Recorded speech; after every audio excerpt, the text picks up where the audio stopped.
الحمد لله وكفى وسلام على عباده الذين اصطفى أما بعد فأعوذ بالله من الشيطان الرجيم بسم الله الرحمن الرحيم رب اشرح لي صدري ويسر لي أمري واحلل عقدة من لساني يفقهوا قولي. ناظرین و سامعین، ہماری گفتگو چل رہی تھی نظر اور نظر بد. ہم العین حقیقہ النظر حقیقۃ او کما قال پہ گفتگو کر چکے ہیں کہ نظر ایک حقیقت ہے اور اس کی تباہ کاریاں بھی ہم پہلی ویڈیو میں ڈسکس کر چکے. پھر اس کی علامات پہ بھی کافی زیادہ گفتگو ہوئی.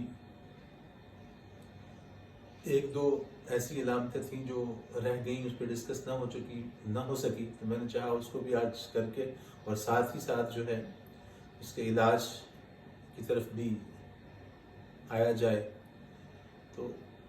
بعض جگہ ایسا ہوتا ہے کہ انسان عقلی طور پر یکدم مفلوج ہو جاتا ہے، دیوانہ ہو جاتا ہے، اسے عقل اور شعور نہیں رہتا کہ میں نے کیا کرنا ہے.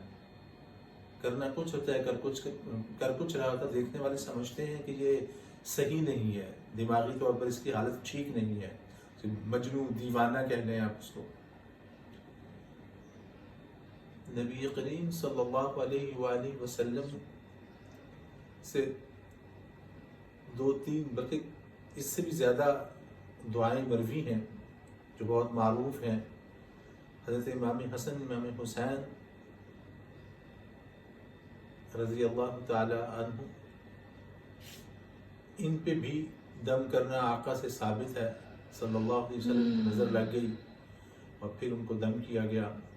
تو وہ اعوذ بکلمات اللہ التامات من کل شیطان وہامہ ومن کل عین لامہ. اب اس میں اللہ کی خاص کلمات تامہ کہتے ہیں، خاص کلمات سے پناہ مانگی گئی ہے تمام قسم کے شیاطین سے،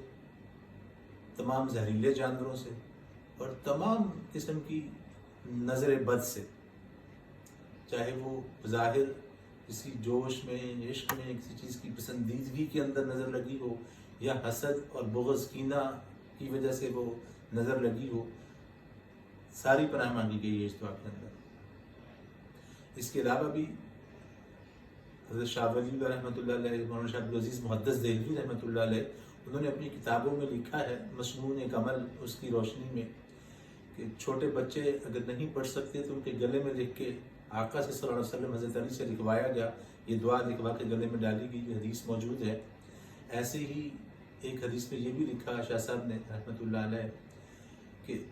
بسم اللہ الذی لا یضر مع اسمہ شیء فی الارض ولا فی السماء وهو السمیع العلیم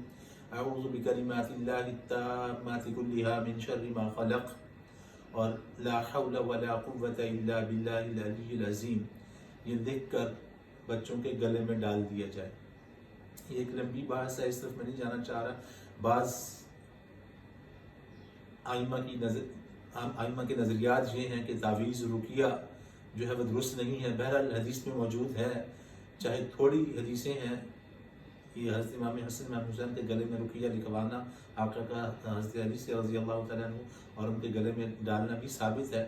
ہاں البتہ ایسے تعویذات، ایسے تعویذ گنڈے جن میں ایسے الفاظ استعمال کیے گئے ہوں جو قرآن و حدیث سے مطابقت نہ رکھتے ہوں بلکہ ٹکراتے ہوں، یا ان میں اللہ کے علاوہ کسی اور چیز کی مدد مانگی گئی ہو، تو ان پہ تو خیر اتفاق ہے وہ درست نہیں ہے، وہ جائز نہیں ہے، وہ گناہ اور حرام میں چلے جاتے ہیں. تو مسلمانوں کا تو عقیدہ یہی ہے کہ ہر چیز میں انہوں نے پناہ نبی کریم صلی اللہ علیہ وآلہ وسلم جب تک معوذتین،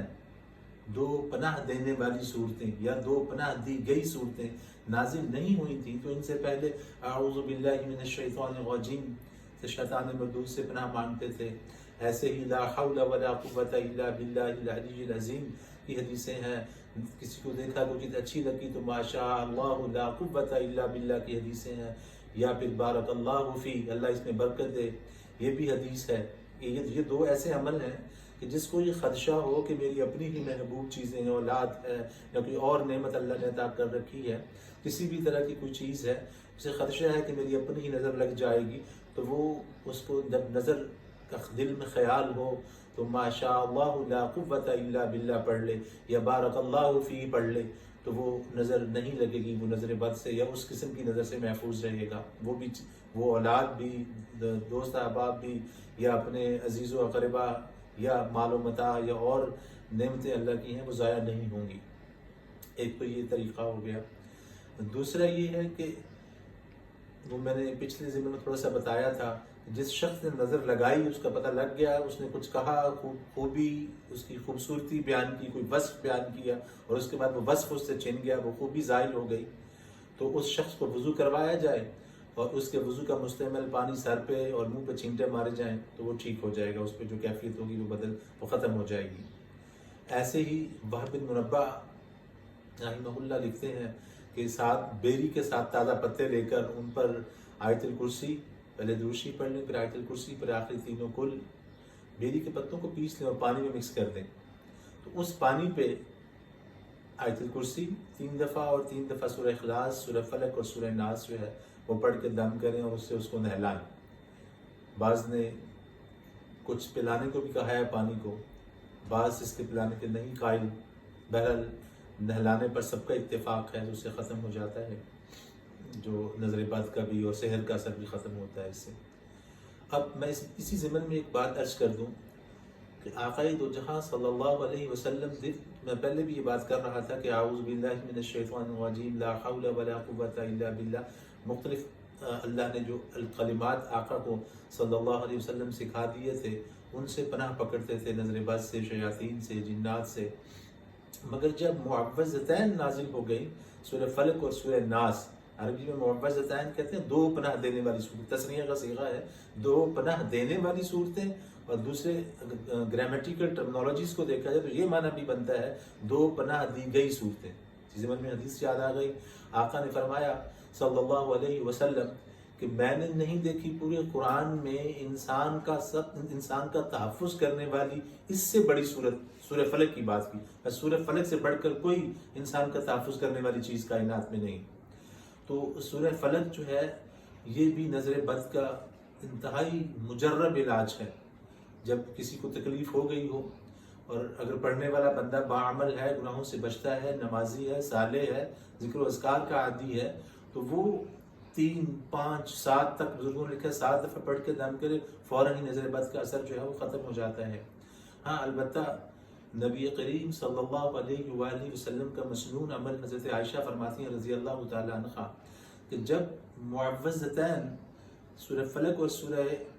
ناس ان کا نزول ہوا، اس کو کسی اگلے ٹاپک میں رکھوں گا انشاءاللہ، سحر اور جادو کے اثرات اور نبی کریم صلی اللہ علیہ وآلہ وسلم کے بارے میں جو حدیث آتی ہیں کہ ان پہ بھی جادو کا اثر وہ کس طرح کا تھا، کیسا تھا، تعلیم امت کے لیے تھا، اس کی وضاحت الگ انشاءاللہ ہوگی کسی وقت۔ تو اب جو گفتگو ہو رہی ہے نبی کریم صلی اللہ علیہ وسلم پر جب ان دونوں صورتوں کا نزول ہوا تو حضرت عائشہ فرماتی ہیں رضی اللہ تعالی عنہ کہ آقا دو جہاں صلی اللہ علیہ وسلم اتنے دوام اور کثرت سے ناغہ کیے بغیر اس سورہ اخلاص، سورہ فلق اور سورہ ناس کو 3 دفعہ فجر کے بعد اور 3 دفعہ مغرب کی نماز کے بعد دم کرتے تھے ہاتھوں پہ اور ہاتھ اپنے پورے جسم پر پھیر لیتے تھے۔ تو آئمہ نے دوسری احادیث کو ملحوظ رکھتے ہوئے سورہ فاتحہ 1 دفعہ، آیت الکرسی اور پھر آخری تینوں کل، سورہ اخلاص، سورہ فلق اور سورہ ناس، اس کو مسنون قرار دیا کہ فجر کی نماز کے بعد کسی سے گفتگو کیے بغیر بہتر یہی ہے۔ اگر کر بھی لیں تب بھی پڑھیں، مگر اعلیٰ و عرفہ کے بھولے نہ، مصروف نہ ہو جائیں، تو فجر کی نماز پڑھتے ہی سورہ فاتحہ، آیت الکرسی، سورہ اخلاص، سورہ فلق اور سورہ ناس،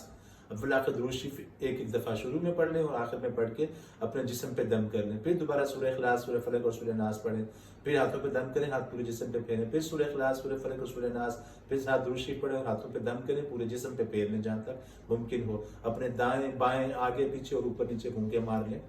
تو آقا کی اس حدیث کے مطابق صلی اللہ علیہ وسلم نور مجسم، ایسی مسقہ، مصفہ، منزہ اور مجلہ ذات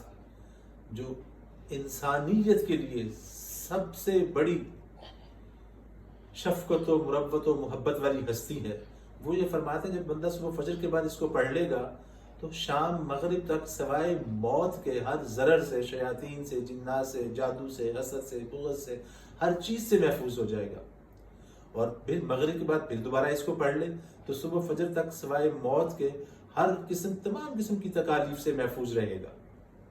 تو اس مسنون عمل کو اپنی عادت بنائیں. جو لوگ اس کے عادی ہیں وہ ہر طرح کے ضرر سے، حسد سے، بد نظری سے، ہر نظر بد اچھے والی ہو چاہے برے والی ہو، ہر طرح کے نقصان سے محفوظ رکھتے ہیں اللہ پاک کو سوائے موت کے. اور اس کے لیے یقین بھی ضروری ہے، جو کہ قرآن پاک کا اصول ہے کہ یا ایھا الذین آمنوا واستقیموا، اے ایمان والو ایمان لاؤ اور پھر استقامت، پختہ دم ہو جاؤ. کیونکہ آقا نے فرمایا صلی اللہ علیہ وسلم، جس ہستی نے، اللہ نے، جس نے پوری کائنات کو بنایا ہے، اس اللہ نے آقا دو جہاں صلی اللہ علیہ وسلم کی زبان اقدس سے یہ علاج ہم تک پہنچایا ہے.